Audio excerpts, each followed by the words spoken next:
Hey, ladies, good evening. Welcome to Wellness Wednesday. I hope everybody's doing well. I hope everybody's had a good week so far. I am excited to talk about this topic because it's it's so relevant. Okay, it's and certainly it's becoming more. I don't know what should we say?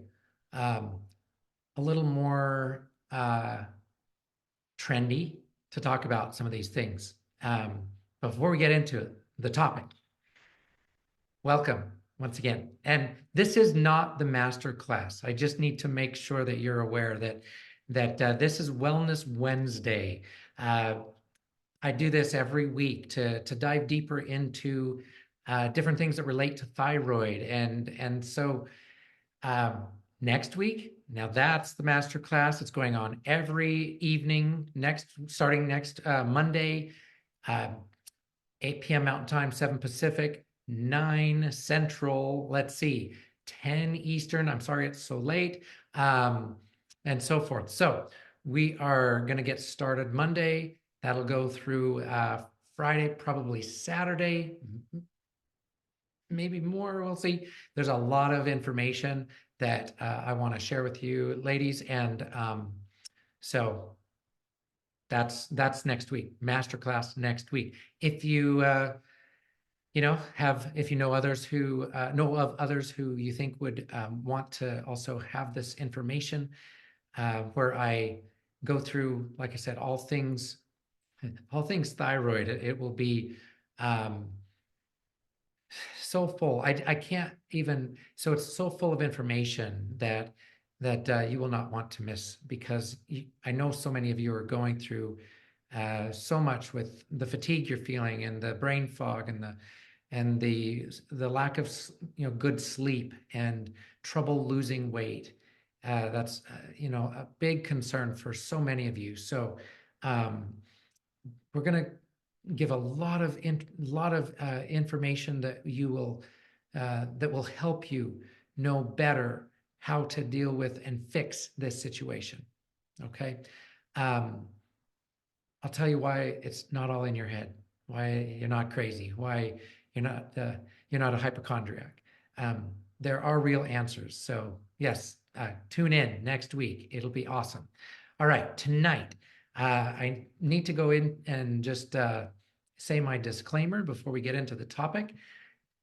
Please know that anything I say tonight is health information and not specific health advice. Please do not stop taking or start taking or change the way you're taking any of your medications. Unless you really feel like you need to, please consult first with your prescribing practitioner, so that they can help you make those adjustments correctly. And then attending this Wellness Wednesday does not establish a doctor-patient relationship. So tonight, we are going to be discussing diabetogens and obesogens. Dr. Redd, you said trendy. These are trendy. These are showing up more and more on Dr. Google, showing up more and more in functional medicine forums and trainings and things like this. And it's for good reason, because what I am talking about are things that cause diabetes, diabetogens, things that cause obesity, obesogens. So we're going to dive in to several of those. And we're talking mainly about environmental causes. These are referring to things in the environment, all right, that are causing these conditions. So the first one I want to talk about, and I would just say that if you, a lot of this is available online, but I think it just helps to have it in one place, right? So phosphates, the first thing. So phosphates, what are phosphorus? It's a mineral needed for energy production and healthy bones in our bodies. So what's the big deal about phosphates. So too many inorganic phosphates, so excess phosphates, exert toxic effects through several different pathways. And so high phosphate levels deal directly with vascular calcification and what we call endothelial dysfunction. That's a big word for problems with arterial wall cells, your artery wall cells. And this can promote high blood pressure, certainly heart attacks because of the calcifications and strokes. So this can also, high phosphate levels can also promote kidney disease. So where your kidneys have trouble dealing with, so many phosphates, they begin to fail. And I'm not going to get into the, details too badly tonight, but phosphates also induce cell stress and a word apoptosis, which is cell death. And it would be premature cell death. Our cells have a mechanism that when, if they become, if the DNA becomes altered enough and they start to become precancerous or we'll call it, oh my gosh, the word just left me. Just the cells aren't quite cancerous, but they're dysplastic. That's the word. And this means that they, when they get to that point, they're supposed to die, right? They're supposed to go through apoptosis, so they're supposed to die. Well, this causes premature cell death. When you just back on the kidney disease part, this ultimately causes poor removal of phosphorus from your blood. So you end up with it's kind of a catch-22. So you end up with more phosphates because the kidneys are failing, and then they exert more damage. So inorganic phosphorus or phosphate additives, okay, they're used to in the food industry to extend shelf life, right? They're preservatives.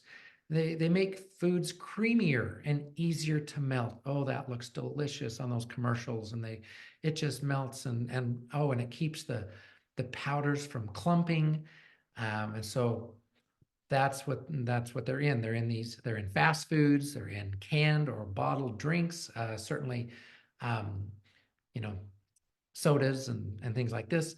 Spreadable cheeses and, like I said, processed foods. All right. Now, phosphate additives, they're much more easily absorbed by the body. It's interesting.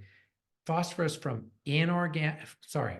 organic food sources. I'm not talking about organic food. I'm talking about foods as organic, relating to their natural, they're from the earth.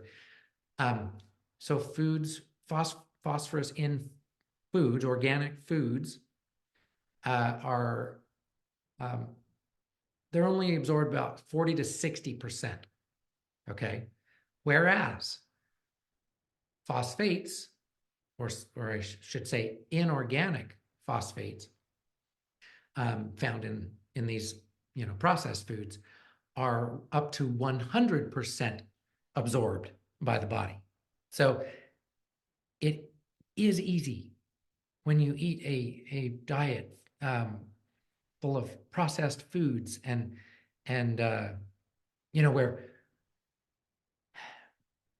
processed foods. I'm just going to leave it at that.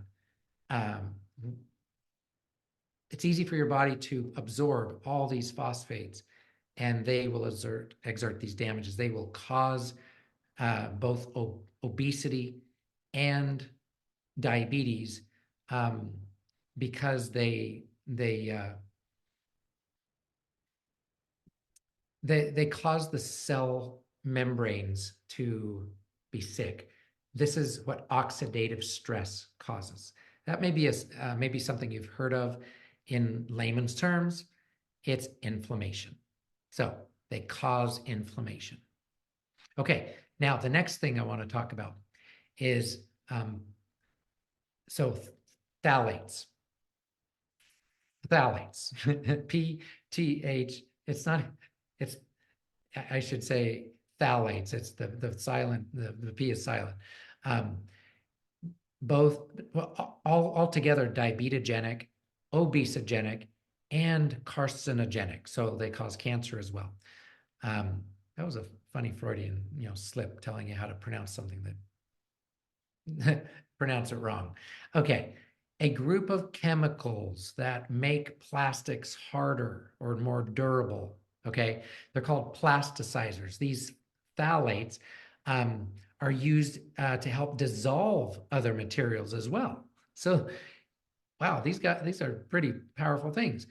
They're in a number of products like vinyl flooring and lubricating oils and personal care products like soaps and shampoos and hairsprays. And so these are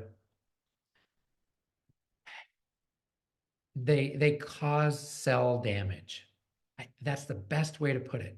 And when your cells are damaged, they become there's a lot of inflammation, and this makes your cells insulin resistant, thyroid resistant, right? So you end up being, developing diabetes from that, and obese from your thyroid not working. You could be taking all the thyroid medication they can give you, and it won't help because of these things that are really, let's say, gumming up your system.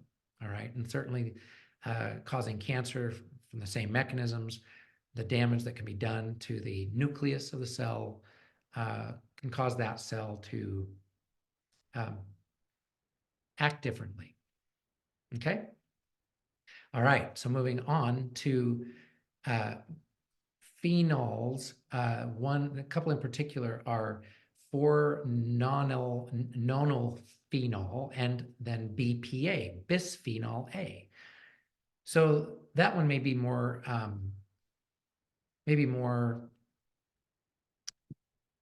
recognizable because it's in plastics. These are found in plastics and in vinyls and things like that as well. These are diabetogenic, obesogenic, and carcinogenic. So these are estrogen-like compounds. And you might ask, well, how can that cause diabetes? Well, these estrogens can act on receptors in your pancreas beta cells, okay? And cause overstimulation, okay? So one thing that I've gone over in previous Wellness Wednesdays is that in reference to diabetes and insulin resistance is that the more insulin you make or take, the more resistant to insulin you get. So this causes type 2 diabetes. Now, what's interesting is because these estrogenic compounds, phenols, act on these beta cells that help you produce insulin in the pancreas, they can cause excessive insulin production and beta cell exhaustion. So, well, if your beta cells become exhausted, well, then they can't produce any more insulin. This would then lead to type 1 diabetes.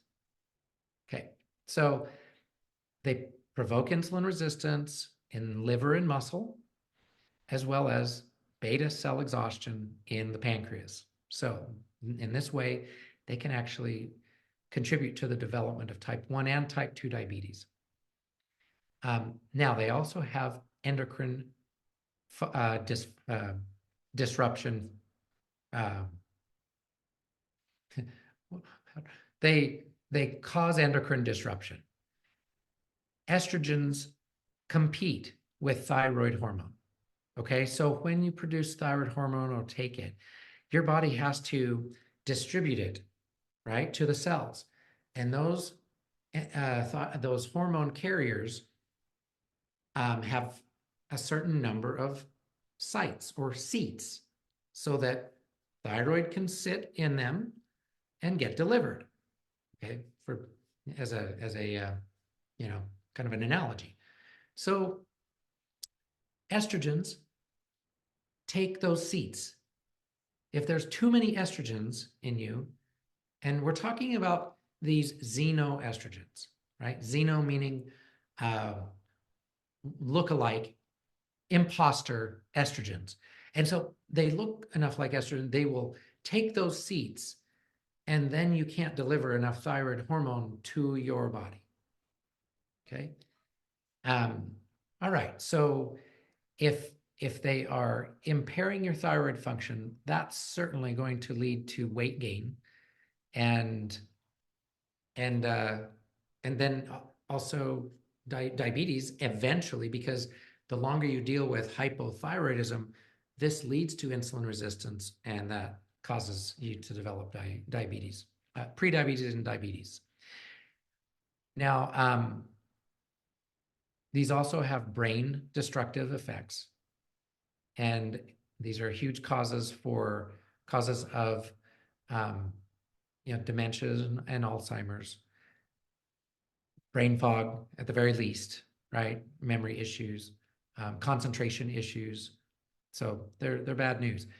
They are found in consumer laundry products, in personal hygiene products, in automotive products, in latex paints, lawn care products. I mean, they're everywhere, right? And so you might ask, well, Dr. Redd, how do we take care of these? What happens? So interestingly enough, there are tests for these. So we can find out if they're a problem.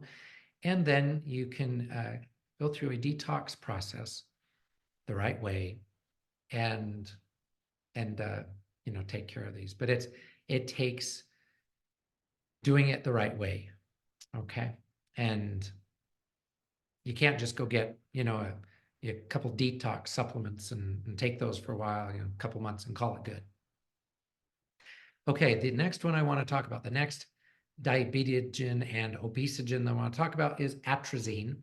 Now, atrazine is a pesticide. It's a herbicide. It's a chlorinated herbicide, and it's been banned all over Europe, but apparently we can still use it in the United States. Atrazine, it's used to prevent pre-emergent weeds, broadleaf weeds in many crops, such as corn, like field corn, sweet corn, sorghum, and sugarcane as well, for sugarcane crops. And so this chlorinated herbicide causes oxidative stress. So again, inflammation, that's what that means. When we hear oxidative stress, think inflammation. And through this mechanism, it causes diabetes, obesity, and cancer. So hence, this is diabetogenic, it's obesogenic, and carcinogenic. Man, we're learning all kinds of good big words today. The Environmental Working Group research shows that atrazine is the most commonly detected herbicide in tap water. So it's at concentrations that can be higher, much higher than what federal regulation allows. So regulations allow legally. And so this is in our water, in our tap water. Water utilities really struggle to remove the atrazine, particularly in the spring, because that's when millions and millions of pounds of the chemical are applied to especially corn and soybean fields. So yet another reason not to eat soy and corn. All right, so bottled water contains just as much atrazine as tap water. So that's crazy, right? but because it's in so much, so we really have to be careful about the water we drink. Boiling increases the concentration of atrazine, so you can't just boil it, and most filters are ineffective for clearing this. So what you can do, you can distill your water. You can get spring water, if you can trust it. Well water is sometimes better, but not always.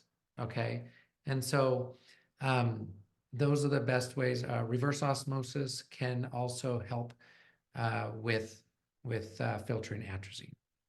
So atrazine also causes alterations in the reproductive system. It has hugely feminizing effects. So for our boys, boys in our lives, and men, this can lead to feminization, and so we need to be aware of that. All right, the next one, arsenic. Poison, right? We know that. Arsenic is found in nature, but it's in pesticides. Arsenic-containing pesticides are used widely, and so they are, there are several sources for arsenic, and arsenic is diabetogenic and carcinogenic. Rice and rice cereals. In fact, get this, it's more concentrated in brown rice than in white rice. All in all, rice is just not a great thing to eat because of how starchy it is, and how, especially for you ladies that are so concerned about losing weight and getting more fit, right? Rice is not on the menu. Okay, so not only does it promote, rice itself promote insulin resistance, but gosh, the arsenic, or is it the arsenic? No, it's both the arsenic and the starch that it contains. So poor quality dietary supplements contain arsenic. Many foods such as fruit juices and cereals and mushrooms and poultry. Organic poultry is going to have less.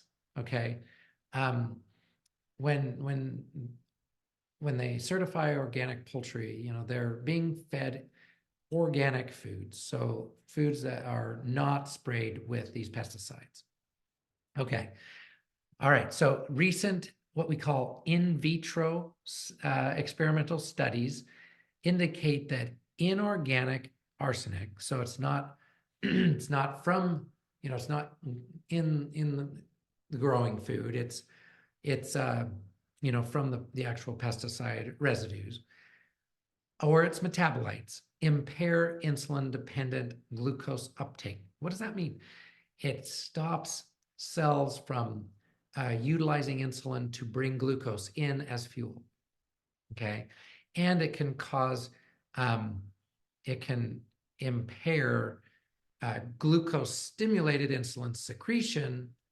So that means that affects the pancreas. All right, that affects the pancreas, some areas of some cells in the stomach that also produce a little insulin. So this causes, basically it would lead potentially to type 1 diabetes, because you're not going to be able to produce as much insulin. So, okay. Many studies also indicate that there's a probable association between arsenic exposure and obesity. So it may very well also be an obesogen. Okay, cadmium is the last one I'm going to talk about. Cadmium is a heavy metal that is obesogenic for sure. Highly estrogenic heavy metal found in cigarette smoke, in burning fossil fuels like oil and coal. It's when you burn plastics, like in incendiaries, or NiCad, nickel cadmium batteries. Imagine that. So this gets released into the air, and it's in smog, and cadmium It's found in cereals, shellfish, um, commercially raised animal kidney and liver, mushrooms, and certainly root crops. So potatoes are reservoirs for this. That's one reason why I have people go, real easy, or if not, just stop eating potatoes, because for all of these chemicals, the pesticides, and and glyphosate is another diabetogen and obesogen that I guess cadmium is not the last one I want to talk about. I guess I'll add glyphosate to the list, but I'll get to that in a minute. I actually go into great detail in the masterclass on glyphosate, but I will mention it here. So root crops like onions and like yucca root or cassava, sweet potatoes, they don't tend to have as much as potatoes, but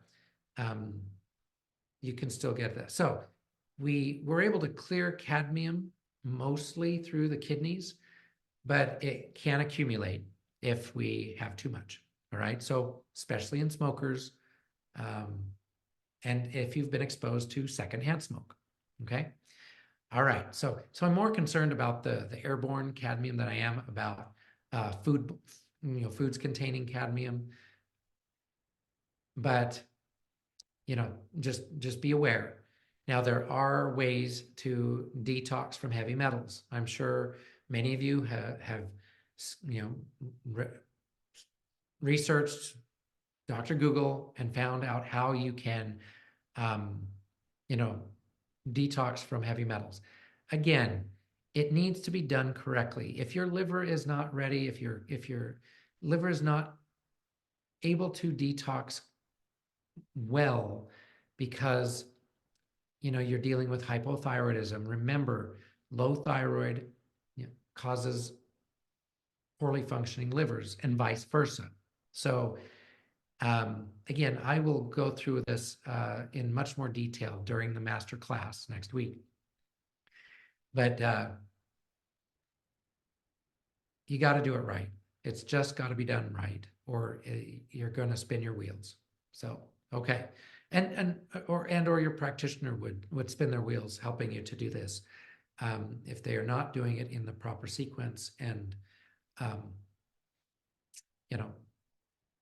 really helping you out with this. The last one, like I said, I'll mention glyphosate or Roundup. And so glyphosate is one of the better known diabetogens and obesogen because of how it impacts so many different enzymes in our body. It causes leaky gut big time, and so the mechanisms, I'm not going to get into those tonight, but glyphosate is a huge cause of diabetes, obesity, and cancer. Okay. All right. So a couple of good, fun success stories.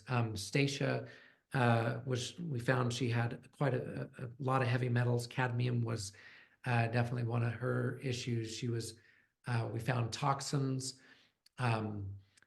So the phenols, some phthalates, and so we were able to help her successfully detox from those, and her energy improved. She was able to reach her weight goal and get rid of the brain fog that she was having, but she was really noticing in her work and so forth. So Brenda was found to have, on tox testing, was found to have phenols and phthalates, and we were able to successfully help her. She definitely had some estrogen dominance, and because of the phenols, and we were able to help with that. Stopped her hot flashes, helped her mood swings out quite a bit. I would like to say it improved her marriage, and I think she would say that too. So, all right, ladies, I think that about does it for the topic. But I do want to foot stomp again next week's masterclass. We are going to be going through so much information. There's a workbook that is going to be, the link for that is going to be posted, I believe, Sunday. So you will be able to download that and hopefully print it out so you can take notes. Or if you're savvy enough, you can, take notes on your computer with it. We will be starting at 8 p.m. Mountain Time, 7 Pacific. We'll be going about an hour and a half, probably closer to an hour and a half each evening. So be prepared for that. Let your family know that you have some really important information to learn this coming week. Make preparations to have dinner all done if you can, and take care, help your kids get their homework done. What I know you so many of you are involved and have so much to do, but this will unlock so many things for you. If you are struggling with low thyroid symptoms, if you are overweight and need desperately to lose it, even if you are underweight and need to gain weight, this is something you've got to tune into. If you just are tired of being sick and tired, you have to tune in. You will get so much more out of it if you tune in live.